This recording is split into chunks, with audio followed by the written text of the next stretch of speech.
धुरंधर इस साल की या इनफैक्ट मेरी लाइफ की सबसे ज्यादा अनकन्वेंशनल मूवीज में से है। इसका इंटरवल ब्लॉक से लेकर जो एंड सेगमेंट था, सब चीजें इतनी डिफरेंट थी बाकी सारी मूवीज से कि आपको ऐसा लगता है ना कि आपका वो इमर्जन टाइप का ब्रेक हो रहा है। सबसे पहले स्पॉइलर वार्निंग है यहाँ पर, मतलब धुरंधर मूवी की एंडिंग और उसमें जितनी भी चीजें उनको डिस्कस करेंगे, और उसके अलावा जो आने वाला पार्ट है उसकी भी कुछ चीजों पे पोटेंशियल स्पॉयलर्स हो सकते हैं। बट अच्छी बात है कि आने में भी 3 महीने हैं, तो मोस्ट लाइकली हर कोई सब चीजें भूल ही जाएगा। थोड़ी बहुत तो भूल ही जाओगे, मैं तो भूल जाता। तो सबसे पहले जब तुम इस मूवी को देखना शुरू करते हो ना, यू एक्चुअली रियलाइज कि जिस पेस पे मूव हो रही है एक पार्ट में तो खत्म होने से रही। फिर इसका जो इंटरवल ब्लॉक है ना, वो ट्रेडिशनल इंटरवल ब्लॉक नहीं है। मतलब जैसे हॉलीवुड मूवीज में क्या होता है कि अचानक ही अपने आप लाइटें चालू हो जाती हैं तो वो पिक्चर वहीं कट हो जाती है, लेकिन यहां पर इन लोगों ने 7 घंटे की फुटेज शूट कर रखी थी और उसको 2 पार्ट्स में डिवाइड किया हुआ है। जिसका मतलब ये है कि जहां पर ये इंटरवल हुआ था वो मे बी उतना कन्वेंशनल तरीके से प्लान नहीं किया होगा, और इसी वजह से जब हम थिएटर्स में वापस लौट के आते हैं ना, वो इंटरवल लिखा हुआ जहां पे आता है वो मिट जाता है और सीक्वेंस वहीं से स्टार्ट होती है, ना कि किसी दूसरे सीन से। आई पर्सनली फेल्ट के काफी स्टाइलिश था, और इस तरह ना मूवी की एक वो रिदम ब्रेक नहीं होती, मतलब कंटिन्यूटी वैसी मेंटेन रहती है। अब तुम पेशाब करने में ज्यादा टाइम लगा दो तो फिर टूट जाएगी रिदम। बट एनीवे, इसका पार्ट 2 आएगा 19 मार्च 2026 को, जो कि बहुत ज्यादा टाइम नहीं है। और अगर हम डाइव इन करें इस मूवी की एंडिंग के बारे में, इस पूरे यूनिवर्स के बारे में कि इन लोगों ने क्या क्रिएट करने की कोशिश करी है, तो कैरेक्टर वाइज चलते हैं। सबसे पहले आता है अक्षय खन्ना का कैरेक्टर रहमान डकैत, जिसके बारे में हम लोगों ने ट्रेलर में भी काफी बात करी थी। मैंने उस टाइम कोशिश करी थी कि इसका एंड स्पॉइल ना करूं, बट एंड में हम सबको पता है कि क्या होता है। He actually dies with the hands of Sanjay Dutt, जो एक्चुअली रियल लाइफ में भी हुआ था। मतलब इसकी मौत एनकाउंटर में ही हुई थी पुलिस के। और जो वो एक शॉट दिखाया ना जहां पर अक्षय खन्ना मरने के बाद भी ऐसे ऑरा फार्मिंग कर रहे हैं, तो उस चीज को लेकर बहुत सारे लोगों को कंफ्यूजन हो सकता है। तो नहीं, ये जिंदा नहीं है, ही डाइज प्रॉपरली। और उस सीन का ना एक थोड़ा डीपर सिग्निफिकेंस है। अगर तुम नोटिस करो तो उसके बैकग्राउंड में अस्तोमा सदगमे बज रहा है, जो कि एक शांति मंत्र है। इसका एक डीपर लेवल पे मीनिंग ये होता है कि किसी को भी शांति देने के लिए, अंधेरे से रोशनी की तरफ ले जाने के लिए, और डेथ से इमॉर्टैलिटी की तरफ ले जाने के लिए होता है। जिसका मतलब ये है कि अक्षय खन्ना का कैरेक्टर मर तो चुका है, लेकिन वो इमॉर्टल हो गया है। मतलब लोगों की मेमोरीज में, और जो पूरा उसने जितने भी कांड किए थे उस वजह से वो आज भी लोगों को याद है। फिर आते हैं संजय दत्त के कैरेक्टर एसपी चौधरी असलम पे, तो इनकी कहानी भी थोड़ी आगे बढ़ेगी, और यहाँ पे सेकेंड पार्ट को लेकर थोड़े स्पॉयलर्स हैं। अगर तुम नहीं देखना चाहते तो you can stop right here, यहीं पे रुक जाओ। तो एसपी चौधरी असलम जो है, उनका असैसिनेशन होता है सन 2014 में। ये जो कहानी हम लोग देख रहे हैं रहमान डकैत वाली, मतलब उसकी डेथ 2009 में हुई थी। उसके कुछ सालों तक भी चौधरी असलम उसी तरह से ऑपरेट करते रहे। कई सारे मिलिटेंट्स उन्होंने मारे। एक पूरा ऑपरेशन लियारी टाउन हुआ था जिसमें उन्होंने काफी क्लीन अप किया, और उसके बाद उनका असैसिनेशन होता है। तो अब मूवी के पर्सपेक्टिव से ये लोग ऐसा दिखा सकते हैं कि हमजा का जो कैरेक्टर है वो अपने आप को, क्योंकि रैंक्स में ऊपर लेके जा रहा है और कराची उसको पूरी तरह से रूल करना है, जिसका मतलब है पाकिस्तान को रूल करना। तो कराची को रूल करने के लिए जो उसकी पूरी गैंग वॉर, वो माफिया वाली सिचुएशन है ना, उसको एस्केलेट करना पड़ेगा, और चौधरी असलम आएंगे इसके बीच में। तो वो जो असैसिनेशन है ना, कोई बहुत बड़ी बात नहीं है कि हमजा ही करवाए। स्पीकिंग ऑफ विच, इस मूवी में कुछ ऐसे कैरेक्टर्स हैं जो इंट्रोड्यूस करवाए जाते हैं और फिर कुछ टाइम के बाद वो बहुत ज्यादा रिलेवेंट नहीं रहते, तो वो पार्ट 2 में उनका रोल हमको ज्यादा देखने को मिलेगा। जैसे फॉर एग्जांपल एक कैरेक्टर आता है अरशद पप्पू का। अरशद पप्पू भी लियारी टाउन में एक बहुत ही रिनाउंड फिगर था, और इसको जो राइवल गैंग थी ना, एक तो हो गया रहमान डकैत मतलब रहमान बलोच, उसका भाई, उसका कजिन था उजैर बलोच, जो हम इस मूवी में भी देखते हैं। उसने अरशद पप्पू और उसकी पूरी गैंग को जान से मार के उनके सिर धड़ से अलग कर दिए थे। और अगर तुम धुरंधर का ट्रेलर देखने जाओगे ना, तो यू विल रियलाइज कि हाँ, ये होगा सेकंड पार्ट में, बिकॉज इस ट्रेलर में कुछ शॉट्स ऐसे हैं जो अभी तक दिखाए नहीं गए मूवी के, वो पार्ट 2 में होंगे। उन्हीं में से एक आता है जब रणवीर सिंह के हाथ में वो पूरी चेन और फायरबॉल है, और उसका यूज करके वो लोगों को मार रहा है। अब इसी सीक्वेंस में ये लोग मोस्ट प्रोबेबली कुछ राइट्स वगैरह करेंगे और फिर आग वाग लगाएंगे और अजहर पप्पू की गैंग के लोगों को निपटाएंगे। और मैं ऐसा इसीलिए बोल रहा हूं क्योंकि अगर तुम रणवीर के साइड वाले कैरेक्टर पे नजर डालोगे ना, तो ये हमको पार्ट 1 में देखने को मिलता है। ये है रिजवान। इसके बारे में बहुत क्लियरली नहीं बताया गया। ये हो सकता है कि एक अंडरकवर एजेंट हो, लेकिन इस बात के चांसेस बहुत ही कम है, बिकॉज धुरंधर के एंड में हमको दिखाते हैं कि आर माधवन का जो कैरेक्टर है वो खुद बताता है कि वो लोग पहली बार एस्पियोनाज की हिस्ट्री में ये काम कर रहे हैं कि किसी एसेट को पाकिस्तान के अंडरवर्ल्ड में भेज रहे हैं। जनरली टेररिस्ट, मिलिटेंट्स, इनके बीच में ये सारी चीजें करी जाती हैं, लेकिन अंडरवर्ल्ड में कभी नहीं होता। तो अगर हमजा पहला है तो रिजवान का वहां पर पहले से होना doesn't make any sense. But then again, सोडे वाले चचा जो होते हैं वो ये बात भी बहुत क्लियरली बोलते हैं कि इसकी किस्मत अच्छी थी रिजवान की, जो इसको डायरेक्ट अरशद पप्पू की गैंग में जल्दी से एंट्री मिल गई। तो ये सारी चीजें थोड़ा और क्लैरिफिकेशन डिमांड करती हैं, जो आई होप कि हमको पार्ट 2 में बताया जाएगा। पार्ट 2 ऑपरेशन धुरंधर को बहुत ज्यादा अच्छे तरीके से एक्सप्लेन नहीं करता, बस हमको बेसिक आइडिया दे दिया जाता है। बट आई फील कि पार्ट 2 में इस पे और ज्यादा डीप डाइव करेंगे।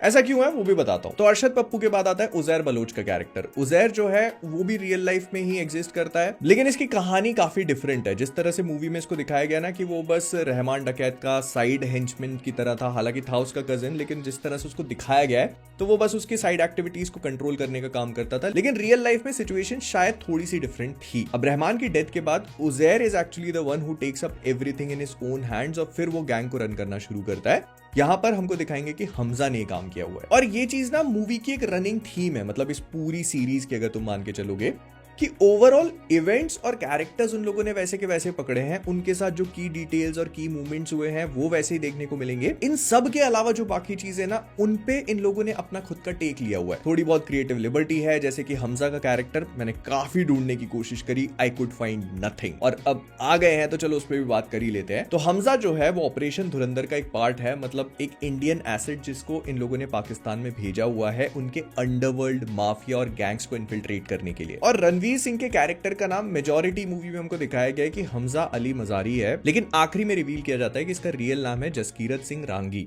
अब आगे बढ़ने से पहले या इससे पहले तुम गूगल जाके और सब चीजें खोजने की कोशिश करो, एक बार ये क्लिप देख लो, उरी द सर्जिकल स्ट्राइक से। ये फैमिली में से कोई डिफेंस में है? डैड, मॉम, भाई?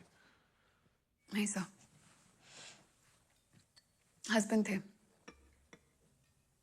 कैप्टन जसकीरत सिंह रांगी, सीजन पंजाब रेजिमेंट, नौशेरा सेक्टर के एम्बुश में शहीद हुए थे। ये क्लिप आदित्य धर की ही movie Uri the surgical strike से है, जिससे हमको ये समझ में आता है कि जो पूरा कैरेक्टर इन लोगों ने रणवीर सिंह का क्रिएट किया है ये इन अ वे फिक्शनल है। एंड इससे पहले तुम कंक्लूजन्स पे जंप करो, मुझे नहीं लगता कि दोनों मूवीज इंटरकनेक्टेड हो सकती हैं, बिकॉज कैप्टन जसकीरत जिनकी बात हुई है उरी मूवी में वो पंजाब रेजिमेंट में है, वेराज हमजा 2002 के बाद से ही कराची में है। हाँ, ऐसा दिखा सकते हैं कि वो बहुत पहले से ही उस रेजिमेंट को बिलोंग करता था, लेकिन एक ऑपरेशन की वजह से वो काफी लंबे टाइम तक कराची में रहा, देन ही रिटर्न, और फिर वो नौशेरा एम्बुश में जो भी हुआ उनके साथ, लेकिन इस बात के चांसेस बहुत कम है। बस हाँ, कैरेक्टर्स के नाम कॉमन है और इससे हमको ये समझ में आता है कि ये फिक्शनल कैरेक्टर है, इसका हिस्ट्री में कोई बहुत ज्यादा मेंशन नहीं है। And it does make sense as well, क्योंकि अगर कोई अंडरकवर एजेंट है तो उसके बारे में कहीं पर मेंशन नहीं होना चाहिए, तभी तो तुमको समझ में आएगा कि हाँ अंडर कवर रहा है और कुछ काम किया है। आपका कोड नेम भी है क्या? Like tiger, panther, lion? Intelligence में काम करते हैं बेटा, सर्कस में नहीं। बट हाँ, अगर इस पूरे कैरेक्टर के बारे में बात करनी है कि कौन है, कहां से आया है, इसका बैकग्राउंड क्या था, जो मूवी में हमको नहीं दिखाया गया, तो हल्के हल्के फ्लैशेस बताए जाते हैं। सबसे पहले तो हमको ये बताया जाता है कि ऑपरेशन धुरंधर में ये सिर्फ उन्हीं लोगों को स्काउट करते हैं जो कि डेथ सेंटेंस में हो या फिर लाइफ इंप्रिजनमेंट, मतलब उम्र कैद हुई है। तो क्लियरली रणवीर सिंह ने कुछ बहुत ही भयानक किया होगा जिस वजह से उसको इतनी कड़ी सजा मिली है। और जो आखिरी में वो 2-3 मिनट की क्लिप चलाते हैं ना, जिसमें हमको सेकेंड पार्ट के थोड़े ग्लिम्सेस मिलते हैं, उसमें हम देख सकते हैं कि रणवीर सिंह का कैरेक्टर जो है कुछ लोगों को बहुत ब्रूटल तरीके से मार रहा है। उसके पास कुल्हाड़ी है, बंदूक है, एंड उसको देख के ही समझ में आ रहा है कि उसने कुछ बहुत भयानक कांड करे होंगे। एंड आई फील कि उसके पास एक बहुत वैलिड रीजन भी होगा, क्योंकि मूवी में हमें बीच में फ्लैशेस दिखाते हैं कि उसके माँ बाप को जान से मारा जा रहा था। कुछ लोग थे उनको खेतों वगैरह में घसीट के लेके जा रहे थे, फिर उनको गर्दन से लटका भी दिया। तो ये उस कैरेक्टर का पास्ट ट्रॉमा है, मतलब वो अभी भी उसके पास्ट ट्रॉमा से जूझ रहा है, जो हमको बहुत क्लियरली नहीं बताया गया। मे भी ऐसा हो सकता है कि कुछ लोगों ने फॉर सम रीजन इनके माँ बाप को मारा हो और फिर जसकीरत ने जा करके उनसे बदला लिया, जिस वजह से जब वो पकड़ा गया तो उसको ये सेंटेंस मिला। लेकिन इसमें कुछ ना कुछ ऐसी बात होगी, मे बी ये स्किल्ड हो या पहले से ही आर्मी का जवान रहा होगा, कुछ ना कुछ होगा जिस वजह से इसको इस प्रोग्राम के लिए इंडक्ट किया गया। इसके ट्रेनिंग के भी कुछ कुछ शॉट्स हमको दिखाए जाते हैं। अब वो पहले के भी हो सकते हैं, मतलब इसने जो पूरा कांड किया उसके पहले के, या फिर इसके वो पूरा कांड करने के बाद जब इसको ऑपरेशन धुरंधर के लिए सिलेक्ट किया गया तब इसकी जाकर के ट्रेनिंग हुई है। इधर वे इतना समझ में आता है कि जो पार्ट 2 है वो इसको काफी अच्छे से एक्सप्लोर करने की कोशिश करेगा, मतलब एटलीस्ट कुछ सीक्वेंसेस ऐसी दिखाई जाती हैं जिसमें समझ में आता है कि ये बताएंगे कि कहां से आया, कौन था। और एक चीज भी है जो बिहाइंड द सीन्स इमेज निकल के आई है, मतलब ये अभी तक मूवी में हमको नहीं दिखाया गया। एक शॉट है, मैं आई थिंक उस पर बात नहीं करते, फालतू काफी बड़ा स्पॉइलर हो जाएगा, so I think we'll leave it behind. इसके बाद बात करते हैं हमजा का वो जो पूरा लिस्ट है ना, मतलब उसने एक वो जो डायरी है जिसमें इनविजिबल इंक से वो लिखता जा रहा है, उसमें वो रहमान डकैत का नाम काटने के बाद हमको दिखाते हैं कि उसके 4-5 नाम और लिखे हुए हैं, जिसमें सबसे पहले तो मेजर इकबाल आता है। फिर उसके बाद वो जो इनको फंडिंग देने वाले बिजनेसमैन थे ना, जावेद खन्नानी, और वो लिखे हुए हैं। साजिद मिर एक्चुअली में जो मुंबई अटैक्स हुए थे उसके पीछे का सबसे बड़ा मास्टरमाइंड है,